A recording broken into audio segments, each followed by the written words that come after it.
ये पागल आदमी 2000 करोड़ का मालिक बनने वाला है, और वो भी सिर्फ एक मरे हुए आदमी की हड्डियां चुराने से। लेकिन ये इतना आसान भी नहीं होगा। पुलिस भी इसे अरेस्ट करेगी, पिटाई भी होगी और इसे कोर्ट भी जाना पड़ेगा। लेकिन सवाल ये है कि आदमी पागल है तो 2000 करोड़ मिलेंगे कैसे?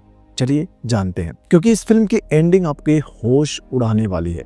इस पागल आदमी का नाम है गोई। ये शमशान में मुर्दों को दफनाने के लिए कब्र खोदने का काम करता है। एक दिन शमशान में ये 2 लाशों को दफनाने के लिए कब्र खोद देता है, लेकिन उस दिन एक ही आदमी की मौत हुई थी। ये देखकर गोई सोचने लगता है कि यार, मैंने तो 2 कब्र खोद दी है, लेकिन लाश तो एक ही है, तो अब मुझे दूसरी कब्र खोदने की मजदूरी कौन देगा? ये सोचकर गोई जिस आदमी की मौत हुई थी उसकी पत्नी के पास जाता है। कहता है कि मैंने आपके पति के बगल में एक और कब्र खोद दी थी, तो अगर आप मुझे पैसे दे दो तो मैं उस कब्र में किसी को नहीं दफनाऊंगा। जब आप मरेंगी तो आपके पति के बगल में आपको दफना दूंगा, तो आपको कितना अच्छा लगेगा। औरत डंडा लेकर उसे पीटना शुरू कर देती है, लेकिन कोई ढीठ है, वो पागल है। उसे किसी भी हाल में उस दूसरी कब्र को खोदने की मजदूरी चाहिए थी। वो लाश ढूंढ रहा था, तभी 2 आदमी मिलिट्री और चिलिपी उसके पास आते हैं और उसका खुदाई करने वाला रॉड मांगने लगते हैं। लेकिन गोई रॉड देने से मना कर देता है। कहते हैं कि जहां खुदाई करनी है बता दो, मैं खुदाई कर दूंगा और तुम लोग मुझे मेरी मजदूरी दे देना। दोनों गोई को लेकर अपने बाकी के 2 साथियों के पास जाते हैं, जिसमें से एक है गुर्रम पापी रेड्डी और दूसरा है राजू। अब ये जो राजू है वो एक सातिर चोर है और 2 दिन पहले ही जेल से छूट कर बाहर आया था। तब गुर्रम पापी रेड्डी से उसकी मुलाकात हुई थी। रेड्डी ने पहले से ही एक ज्वेलरी शॉप को लूटने का प्लान बनाया था। उसे एक पार्टनर चाहिए था और राजू शातिर चोर था, तो रेड्डी इस काम में उसकी मदद मांगता है। राजू भी इस चोरी के लिए तैयार हो जाता है, लेकिन रेड्डी से कहता है कि सिर्फ 2 लोग मिलकर ये काम नहीं कर पाएंगे। जिसके बाद राजू ने अपने 2 और साथियों मिलिट्री और चिल्पे को भी इस प्लान में शामिल कर लिया था। मतलब कि ये 5 पागल मिलकर आज रात एक ज्वेलरी शॉप को लूटने वाले हैं। ज्वेलरी शॉप को लूटने का आइडिया रेड्डी का था, लेकिन ये लोग रेड्डी को ही ड्राइवर बनाकर गाड़ी में बिठा देते हैं और खुद चोरी करने के लिए अंदर घुसने वाले होते हैं। तभी राजू सड़क के किनारे बोर्ड से टकरा जाता है। असल में राजू को रतौंधी मतलब कि नाइट ब्लाइंडनेस की बीमारी है, उसे रात में कुछ दिखाई नहीं देता। अब आप सोचो कि खुद को शातिर चोर कहने वाला एक चोर रात में चोरी करने जा रहा है और उसे कुछ दिखाई भी नहीं दे रहा। अब ये लोग गेट के अंदर घुसने ही वाले थे कि तभी वहाँ एक एम्बुलेंस वाला आ जाता है। एम्बुलेंस को देखते ही गोई उसके पीछे भागने लगता है। ड्राइवर से कहते हैं कि लाश दफनाने के लिए कब्र तैयार है। ड्राइवर कहते हैं कि मैं तो लाश को हॉस्पिटल में ही छोड़कर आ गया। तो पागल गोई करोड़ों की चोरी करना छोड़कर भागते हुए हॉस्पिटल चला जाता है, ताकि उस कब्र में एक मुर्दे को दफना सके, जिसके बाद उसे उसकी मजदूरी मिल जाएगी। अब आप खुद ही सोचो कि गोई कितना बड़ा पागल है, लेकिन इसकी किस्मत इतनी अच्छी है कि आगे वो 2000 करोड़ का मालिक बनने वाला है। इधर मिलिट्री, चिलिपी और राजू तीनों चोरी करने अंदर घुसते हैं, सारे गहने बैग में डालते हैं और भागते हुए बाहर आकर गाड़ी में बैठ जाते हैं। मिलिट्री रेड्डी को ड्राइवर कहकर बुलाता है और गाड़ी चलाने के लिए कहते हैं, लेकिन रेड्डी भड़क जाता है कि तुम मुझे ड्राइवर क्यों कह रहे हो। वो मिलिट्री को मारने लगता है और जब ये लोग लड़ने में बिजी थे तो मौका देखकर राजू सारे गहने लेकर वहां से भाग जाता है। और इसी बीच में वहां पुलिस वाले भी पहुंच जाते हैं और वो लोग रेड्डी, मिलिट्री और चिलिपी को पकड़ लेते हैं। इधर गोई हॉस्पिटल में देखते हैं कि एक आदमी की मौत हो गई है और उसके परिवार वाले लाश के पास रो रहे हैं। गोई उनके पास जाता है, कहने लगता है कि कब्र तैयार है,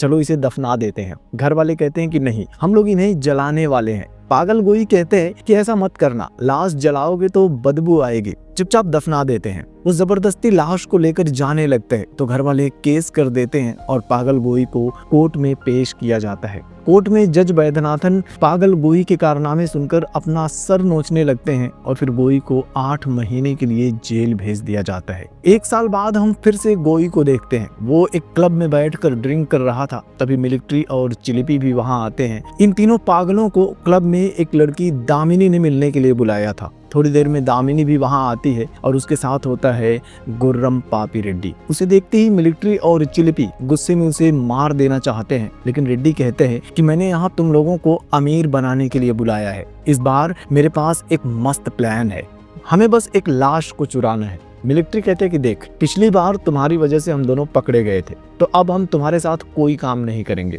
तब रेड्डी उन्हें अपना प्लान बताने लगता है कि श्रीसेलम के जंगलों में एक कब्र है जिसे खोदकर लाश को निकाल कर लाना है, और यहाँ श्रीनगर कॉलोनी की कब्रिस्तान में एक कब्र है उसमें से लाश को निकालकर श्रीशैलम वाली लाश को उस कब्र में रख देना है। काम पूरा हुआ तो सबको 10-10 करोड़ रुपए मिलेंगे। अमाउंट सुनते ही मिलिट्री और चिलिपी दोनों इस काम के लिए मान जाते हैं। इसके बाद वो लोग भाड़े पर एक गाड़ी लेकर आते हैं। रेड्डी, गोई, मिलिट्री और चिलिपी चारों श्रीशैलम जाते हैं। गोई उन्हें एक कब्र दिखाता है, फिर चारों मिलकर उसे खोदते हैं, उसमें से कंकाल निकालते हैं और फिर उसे लेकर वापस श्रीनगर कॉलोनी वाली कब्रिस्तान में आ जाते हैं। कंकाल बदलने की तैयारी कर ही रहे थे कि तभी कब्रिस्तान का वॉचमैन वहां पहुंच जाता है। दामिनी को लगता है कि अब तो पकड़े जाएंगे, लेकिन रेड्डी ने पहले से ही बचने का प्लान बना लिया था और दामिनी से रोने का नाटक करने के लिए कहता है और मिलिट्री लाश बनकर लेट जाता है। दामिनी रोने लगती है कि जैसे उसके भाई की मौत हो गई हो। फिर रेड्डी वॉचमैन को एक पूरी बोतल पकड़ा देता है तो वॉचमैन साइड में जाकर पीने लगता है और ये लोग उस कब्र को ढूंढते हैं जिसमें इन्हें कंकाल को एक्सचेंज करना था। फाइनली उन्हें कब्र मिल जाती है और ये कब्र थी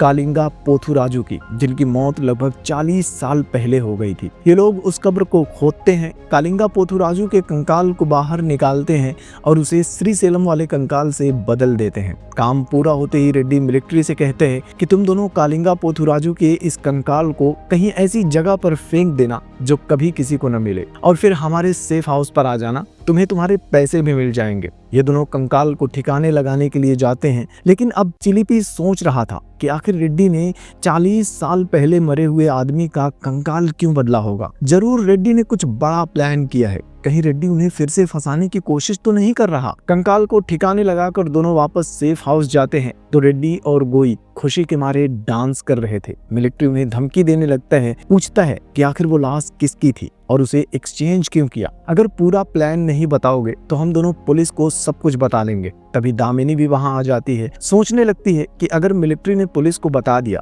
तो मामला बिगड़ जाएगा। वो मिलिट्री को सब कुछ बताने का फैसला करती है। फिर दामिनी के कहने पर रेड्डी उन्हें अपना पूरा प्लान बताना शुरू करता है। वो बताता है कि भारत की आजादी से पहले 16वीं शताब्दी में रायलसीमा में कालिंगा, बालिका और चेरा, इन 3 छोटे छोटे सामंत राजाओं का राज था। इनके राज्य पर कब्जा करने के लिए दुश्मनों ने इनके ऊपर आक्रमण किया तो तीनों ने अपनी सुरक्षा के लिए अंग्रेजों से हाथ मिला लिया। अंग्रेजों ने उनकी रक्षा की और आजादी मिलने तक ये तीनों राज्य हमेशा अंग्रेजों का साथ देते रहे। 1947 में जब देश आजाद हुआ तो सारे छोटे छोटे राजाओं को मिलाकर एक पूरा देश बनाया गया। सरकार ने प्राइवी पर्स नाम से एक योजना शुरू की जिसके जरिए राजघरानों को पैसे दिए जाते थे, लेकिन 1971 में सरकार ने प्राइवी पर्स को भी बैन कर दिया और कंपनसेशन के रूप में इन तीनों राज्यों के लिए एक काउंसिल बनाई गई जिसका नाम था कन्फेडरेशन ऑफ किंगडम्स और हैदराबाद के आसपास कई सारी जमीनें इस काउंसिल के नाम कर दी गई। लेकिन अब इन 3 राजघरानों में से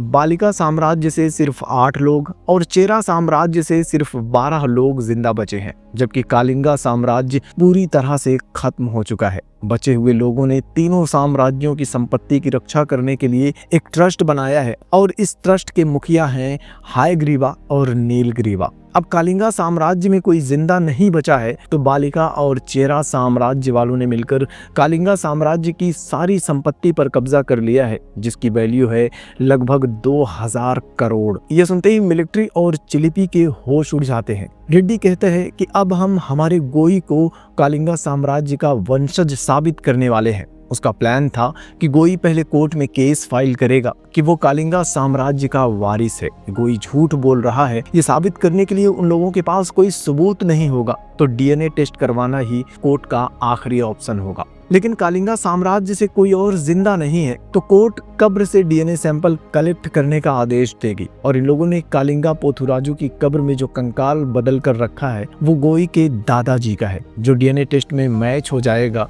और इस तरह से गोई कालिंगा साम्राज्य का आखिरी वारिस साबित हो जाएगा। रेड्डी का प्लान बहुत खतरनाक था। दरअसल कालिंगा साम्राज्य की जो आखिरी बेटी थी कालिंगा गंगुलक्का, वो बचपन में ही एक रेलवे स्टेशन से गायब हो गई थी। रेड्डी ने हिस्ट्री से जानकारी निकालकर एक मनगढ़ंत कहानी बनाई थी और गोई उसी कहानी के आधार पर हायग्रीवा और नीलग्रीवा को एक लीगल नोटिस भेज देता है कि मेरा नाम कालिंगा गवराजू है और मैं उसी कालिंगा गंगुलक्का का बेटा हूँ जो रेलवे स्टेशन से गायब हो गई थी। और अपनी माँ की तरफ से मैं कलिंगा साम्राज्य का आखिरी वारिस हूँ। नोटिस पढ़ते ही दोनों शॉक्ड हो जाते हैं और गोई का किडनैप करने के लिए अपने सबसे खास आदमी देवा को भेजते हैं। देवा गोई के घर पर ही जा रहा था, लेकिन रास्ते में रेड्डी को देखते ही शॉक्ड हो जाता है। वो तुरंत हायग्रीवा को कॉल करके बताते हैं तो हायग्रीवा कहते हैं कि गोई को छोड़ो, उसे पुलिस संभाल लेगी, तुम जल्दी से रेड्डी को पकड़ कर ले आओ। देवा को देखते ही रेड्डी भी अपने साथियों के साथ भागने लगता है। तभी वहाँ एक और गैंग के लोग आ जाते हैं, वो भी रेड्डी को पकड़ने के लिए आए थे। मिलिट्री और चिलिपी को लग रहा था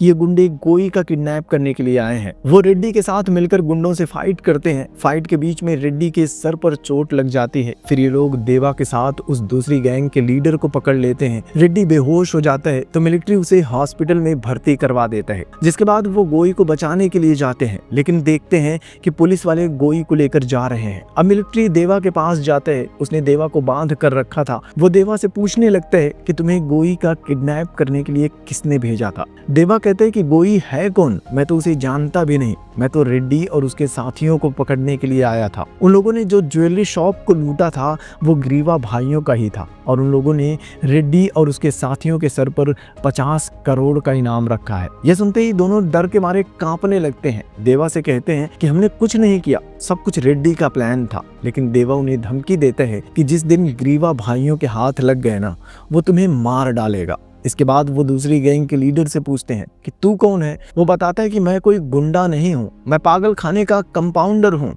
और यहाँ रेड्डी को पकड़ने के लिए आया था। मतलब कि रेड्डी यहाँ पागल खाने से भाग कर आया है। अब इन दोनों की हालत खराब हो जाती है। इन्हें लग रहा था कि रेड्डी शायद 10 करोड़ का लालच देकर एक बार फिर से इन्हें फंसाने की कोशिश कर रहा है, इनसे सच्चाई छुपा रहा है। ये लोग उन दोनों को छोड़ देते हैं और भागते हुए हॉस्पिटल आते हैं। गुस्से में रेड्डी को मारना चाहते हैं। तब दामिनी उन्हें सच बताती है, कहती है कि हमने किसी के साथ कुछ गलत नहीं किया, बल्कि गलत तो हमारे साथ हुआ है। इसी के साथ कहानी फ्लैशबैक में जाती है। हम दामिनी को देखते हैं। वो एक छोटे से गांव में अपने अंकल के साथ रहती ही। उसके माँ बाप नहीं थे। वो डॉक्टर बनने के लिए दिन रात मेहनत से पढ़ाई कर रही थी, लेकिन 2 बार कोशिश करने के बाद भी मेडिकल कॉलेज में उसे सीट नहीं मिले। फिर उसे पता चला कि मेडिकल कॉलेज की सीट हासिल करने के लिए 45 लाख रुपए लगेंगे। उस टाइम पर इनके गाँव में देव फाइनेंशियल सोल्यूशन नाम से एक कंपनी खुली थी जो 6 महीने में पैसे डबल कर देते थे। दामिनी ने उस कंपनी में पैसे इन्वेस्ट कर दिए, लेकिन 6 महीने बाद जब वो पैसे लेने के लिए गई तो पता चला कि कंपनी फ्रॉड थी और वो लोग सारे पैसे लेकर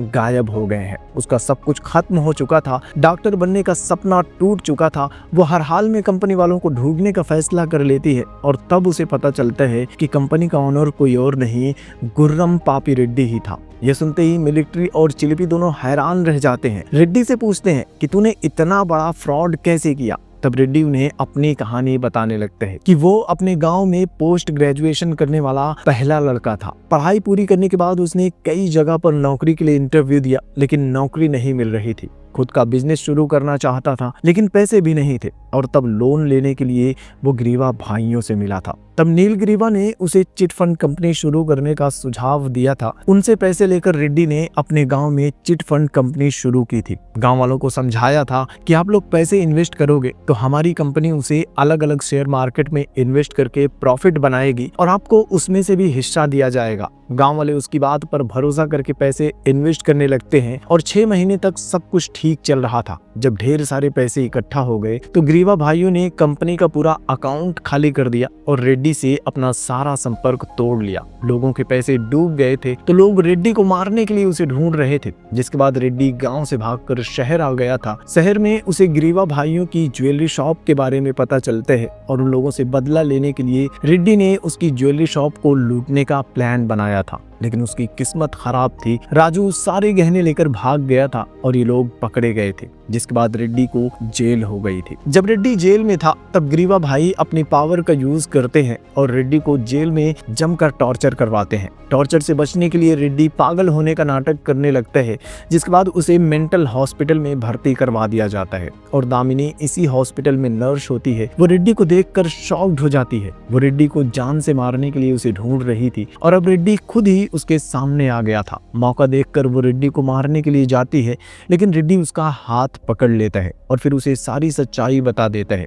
तब नंदिनी भी रेड्डी के साथ मिलकर ग्रीवा भाइयों से बदला लेने का फैसला करती है और दोनों जेल में ही बैठकर ग्रीवा भाइयों के बारे में सब कुछ पता करने लगते हैं। तब रेड्डी को पता चलता है कि कालिंगा साम्राज्य की जो आखिरी बेटी थी कालिंगा गंगुलक्का, वो बचपन में ही एक रेलवे स्टेशन से गायब हो गई थी। उसे कालिंगा पोथुराजु की कब्र के बारे में भी पता चलता है। उस वक्त गोई भी जेल में ही था और सारी जानकारी निकालने के बाद रेड्डी ने ग्रीवा भाइयों से बदला लेने के लिए ये प्लान बनाया था। उसने सबसे पहले गोई को अपना सारा प्लान समझाया और फिर उसे टॉर्चर कर करके ट्रेनिंग दी थी। तोते की तरह रट्टा मरवा दिया था कि पुलिस वाले कितना भी टॉर्चर करेंगे, तुम हमेशा यही कहते रहना कि तुम कालिंगा साम्राज्य के आखिरी वंशज हो और तुम्हारा नाम है कालिंगा गवराजू। इधर जेल में पुलिस वाले गोई को बहुत टॉर्चर करते हैं, लेकिन गोई अपनी बात पर अड़ा हुआ था। वो बार बार बस एक ही बात दोहरा रहा था कि उसका नाम कालिंगा गवराजू है। मजबूर होकर पुलिस वाले उसे कोर्ट में पेश कर देते हैं। जज साहब उसे देखकर पहचान जाते हैं, कहते हैं कि तू वही लाश चुराने वाला गोई है ना, तो अब खुद को कालिंगा गवराजू क्यों बोल रहा है? गोई कहते हैं कि उस वक्त मुझे नहीं पता था कि मैं कौन हूँ। मुझे कुछ दिन पहले ही अपनी माँ की अटैची में से सब कुछ मिला है। राजघराने का लॉयर जज साहब से कहते हैं कि कालिंगा साम्राज्य के सारे लोग मर चुके हैं, कोई जिंदा नहीं है, गोई झूठ बोल रहा है। जज साहब भी कालिंगा साम्राज्य के सभी लोगों के बारे में पता करने के लिए कहते हैं। पता चलता है कि सच में उनके साम्राज्य की एक लड़की कालिंगा गंगुलक्का रेलवे स्टेशन से गायब हो गई थी। इसके अलावा कालिंगा पोथुराजु के तीनों बेटों ने मिलकर उन्हें बिल्डिंग से धक्का दे दिया था, जिससे कि कालिंगा पोथुराजु की मौत हो गई थी और फिर उन तीनों बेटों के मरने के बाद कालिंगा साम्राज्य खत्म हो गया। जज साहब इस केस को एक्सेप्ट कर लेते हैं। सुनवाई शुरू हो जाती है, लेकिन राजघराने के लॉयर के पास कोई ऐसा सबूत नहीं था जिससे कि ये साबित किया जा सके कि गोई झूठ बोल रहा है, और गोई के पास भी अपने दावों को सच साबित करने का कोई सबूत नहीं था। तो आखिर में जज साहब ग्रीवा भाइयों को कोर्ट में बुलाते हैं और कालिंगा पोथुराजु की कब्र के बारे में पूछते हैं।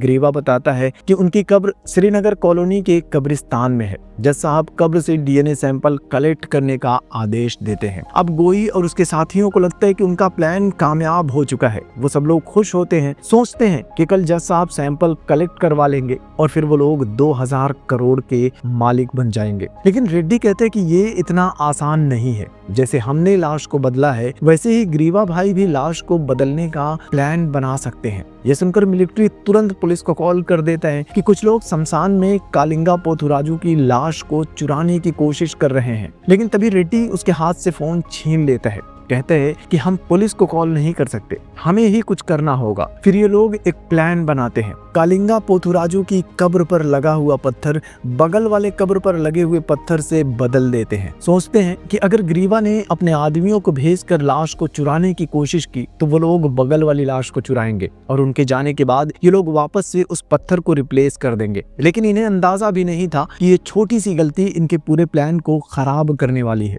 थोड़ी देर में ग्रीवा के आदमी भी वहां पहुंच जाते हैं और पत्थर पर नाम देखकर कब्र खोदना शुरू कर देते हैं। आधी कब्र खोदते हैं कि तभी पुलिस वाले भी वहां पहुंच जाते हैं और ग्रीवा के आदमियों को रंगे हाथों पकड़ लेते हैं। जिसके बाद पुलिस वाले उस कब्र की रखवाली करने लगते हैं, जिससे कि अब रेड्डी और उसके साथियों को पत्थर बदलने का मौका ही नहीं मिल रहा था। एक छोटी सी गलती की वजह से रेड्डी और उसके साथियों का पूरा प्लान बर्बाद होने वाला था। तभी रेड्डी अपना दिमाग लगाता है। वो कहता है कि पत्थर नहीं बदल सकते तो डीएनए रिपोर्ट ही बदल देते हैं। फिर ये लोग उस दूसरी कब्र में जो लाश थी उसके वारिस को ढूंढने लगते हैं। आखिरकार उन्हें उस लाश का वारिस मिल जाता है, जिसे देखते ही ये लोग शॉक्ड हो जाते हैं, क्योंकि वो कोई और नहीं शातिर चोर राजू ही था, जो इनके चोरी वाले गहने लेकर भाग गया था। ये लोग राजू को पकड़ लेते हैं तो राजू बताता है कि गहने बेचने के लिए वो एक आदमी के पास गया था, लेकिन उस आदमी को राजू की नाइट ब्लाइंडनेस वाली बीमारी के बारे में पता था। उस आदमी ने राजू की बीमारी का फायदा उठाया और अंधेरे में बैठकर राजू के साथ डील की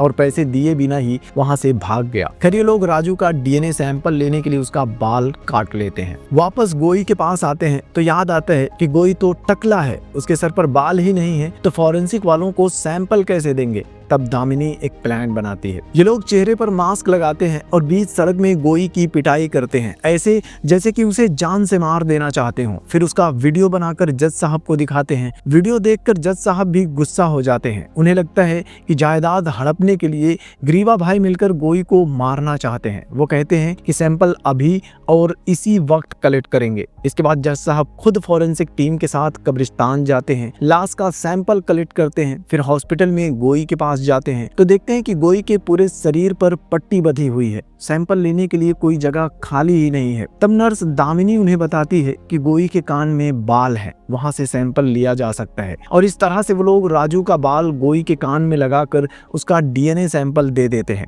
कुछ दिन बाद जांच का रिजल्ट आता है और जज साहब गोई को कालिंगा साम्राज्य का उत्तराधिकारी घोषित कर देते हैं। बालिका और चेरा साम्राज्य से कालिंगा साम्राज्य की सारी संपत्ति गोई को हैंडओवर करने का आदेश देते हैं और इस तरह से एक पागल आदमी 2000 करोड़ का मालिक बन जाता है। लेकिन असली कहानी अभी भी बाकी है। अगले दिन गोई, रेड्डी, मिलिट्री, चिलिपी और दामिनी सब लोग साथ में ग्रीवा भाइयों की हवेली जाते हैं और रेड्डी ग्रीवा भाइयों से मिलने के लिए अंदर चला जाता है और ये सब बाहर ही उसका इंतजार कर रहे थे। काफी देर तक रेड्डी बाहर नहीं आता तो ये लोग सोचने लगते हैं कि कहीं ग्रीवा भाइयों ने उसे मार तो नहीं दिया। ये लोग भी भागकर हवेली के अंदर ग्रीवा भाइयों के पास जाते हैं, उनसे पूछते हैं कि रेड्डी है कहाँ। यह सुनकर ग्रीवा भाई भी हंसने लगते हैं और फिर उन्हें रेड्डी का एक वीडियो दिखाते हैं जिसमें रेड्डी ग्रीवा भाइयों के साथ डील कर रहा था। वो कहता है कि कोर्ट ने गोई को उत्तराधिकारी घोषित कर दिया है और इस तरह से वो आपकी प्रॉपर्टी में 2000 करोड़ का मालिक बन गया है। लेकिन अगर आप मुझे 100 करोड़ दे दो तो मैं आपको इस प्रॉब्लम से बाहर निकाल सकता हूँ। ग्रीवा भाई भी इस डील के लिए मान जाते हैं। रेड्डी के अकाउंट में पैसे ट्रांसफर कर देते हैं जिसके बाद रेड्डी उन्हें गोई का असली डीएनए सर्टिफिकेट दे देता है और वहां से